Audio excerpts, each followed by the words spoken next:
6 ವರ್ಷದ vanilla murder ಕೇಸ್ಗೆ big twist.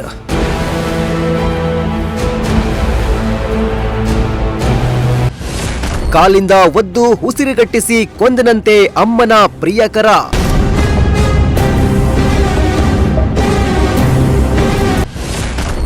ಮಗಳ ಸಾವಿಗೆ ಮಿಡಿಯದ ಕ್ರೂರಿ ತಾಯಿಯ ಹೃದಯ.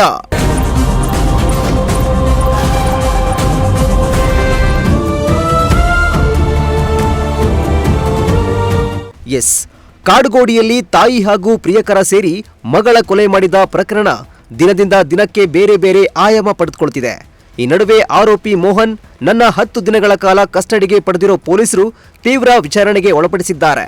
ಈ ವೇಳೆ ಆರೋಪಿ ಮೋಹನ್ ಪೊಲೀಸರ ಮುಂದೆ ತಪ್ಪೊಪ್ಪಿಕೊಂಡಿದ್ದು ಆತನ ಕ್ರೂರತೆ ಕೇಳಿ ಪೊಲೀಸರೇ ಶಾಕ್ ಆಗಿದ್ದಾರೆ.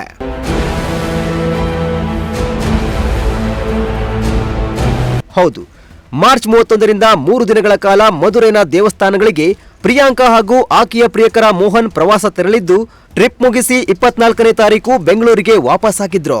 ಅಂದು ಪ್ರಿಯಾಂಕಾ ಶಾಪಿಂಗ್ ಮಾಡಬೇಕು ಅಂದಿದ್ಲಂತೆ. ಆಗ ಇಂದಿರಾನಗರದಲ್ಲಿ ರಾತ್ರಿ 8 ಗಂಟೆ ವೇಳೆಗೆ ಪ್ರಿಯಾಂಕಾ ಶಾಪಿಂಗ್ ಹೋಗಿದ್ಲು. ಮೋಹನ್ ಹಾಗೂ ಮಗು ವೆನ್ನಿಲ್ಲಾ ಕಾರಿನಲ್ಲೇ ಇದ್ರು ಎನ್ನಲಾಗಿದೆ. ಈ ವೇಳೆ ಮಗು ವೆನ್ನಿಲ್ಲಾ ತನಗೆ ಐಸ್ ಕ್ರೀಂ ಬೇಕು ಅಂತ ಮೋಹನ್ ಬಳಿ ಕೇಳಿದ್ಲಂತೆ. ಹಾಗಾಗಿ ಮಗುವಿಗಾಗಿ ಮೋಹನ್ ಐಸ್ ಕ್ರೀಂ ತಂದ್ಕೊಟ್ಟಿದ್ದಂತೆ. ಆದ್ರೆ ಈ ಐಸ್ ಕ್ರೀಂ ಬೇಡ, ಬೇರೆ ಬೇಕೆಂದು ಪಟ್ಟು ಹಿಡಿದ ಮಗು ಅಳಲು ಶುರು ಮಾಡಿತ್ತಂತೆ. ಈ ನಡುವೆ ಸಿಟ್ಟಿಗೆದ್ದ ಮೋಹನ್ ಮಗುವಿನ ಮೇಲೆ ಹಲ್ಲೆ ನಡೆಸಿದ್ದಾನೆ. ಕಾಲಿನಿಂದ ಮಗುವಿನ ಹೊಟ್ಟೆ ಭಾಗಕ್ಕೆ ಬಲವಾಗಿ ಒದ್ದಿದ್ದಂತೆ.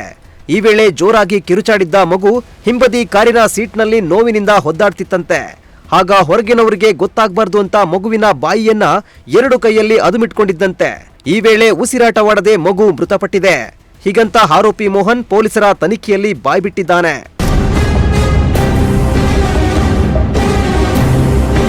ಪೊಲೀಸರ ತನಿಖೆಯಲ್ಲಿ ಉದ್ದೇಶಪೂರ್ವಕವಾಗಿಯೇ ಮಗುವನ್ನ ಕೊಲೆ ಮಾಡಲಾಗಿದೆ ಎಂದು ಗೊತ್ತಾಗಿದೆ. ಶಾಪಿಂಗ್ ಮುಗಿಸಿ ಕಾರಿನ ಬಳಿ ವಾಪಸ್ ಆಗಿದ್ದ ಪ್ರಿಯಾಂಕಾ ಬಳಿ ನಡೆದ ವಿಚಾರವನ್ನ ಹೇಳಿ ಆಕಸ್ಮಿಕವಾಗಿ ನಡೆದೋಯ್ತು ಅಂತ ಮೋಹನ್ ಕತೆ ಕಟ್ಟಿದ್ದಾನೆ. ಆ ಬಳಿಕ ಕಾರಿನಲ್ಲಿ ಕಾಡುಗೋಡಿಯ ವಿಲ್ಲಾಗೆ ಮಗುವನ್ನ ಕೊಂಡೊಯ್ದಿದ್ದಾರೆ. ಮಗು ಮಲಗಿರೋ ರೀತಿ ಭುಜದ ಮೇಲೆ ಮಲಗಿಸಿಕೊಂಡು ವಿಲ್ಲಾ ಒಳಗೆ ಹೋಗಿದ್ದಾರೆ. ರಾತ್ರಿಯೆಲ್ಲ ಮೃತ ಮಗುವನ್ನ ಮನೆಯಲ್ಲೇ ಮಲಗಿಸಿದ್ದ ಪ್ರಿಯಾಂಕಾ, ಮೋಹನ್ ಮುಂದಿನ ಸಂಚು ರೂಪಿಸಿದ್ದಾರೆ. ಬಳಿಕ ಬೆಳಗ್ಗೆ ಸ್ಥಳೀಯ ಖಾಸಗಿ ಆಸ್ಪತ್ರೆಗೆ ಮಲಗಿದ್ದ ಮಗು ಎದ್ದಿಲ್ಲ, ಮೆಟ್ಟಿಲ ಮೇಲಿಂದ ಬಿದ್ದಿತ್ತು, ಮಲಗಿಸಿದ್ವಿ ಅಂತ ಆಸ್ಪತ್ರೆಯಲ್ಲಿ ಕತೆ ಕಟ್ಟಿದ್ದಾರೆ. ಮಗು ಮೃತಪಟ್ಟಿದೆ ಎಂದು ವೈದ್ಯರು ಹೇಳ್ತಿದ್ದಂತೆ ಪ್ರಿಯಾಂಕಾ ಗೋಳಾಡಿ ಹೈ ಡ್ರಾಮಾ ಮಾಡಿ ಅನುಮಾನ ಬಾರದ ರೀತಿ ನಡೆದುಕೊಳ್ತಿದ್ಲಂತೆ.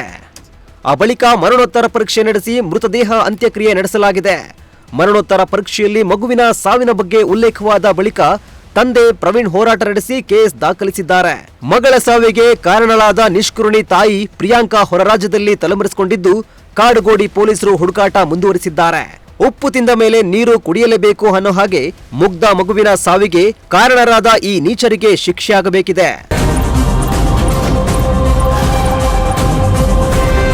Bureau report, Prajashakti TV, Tumakuru.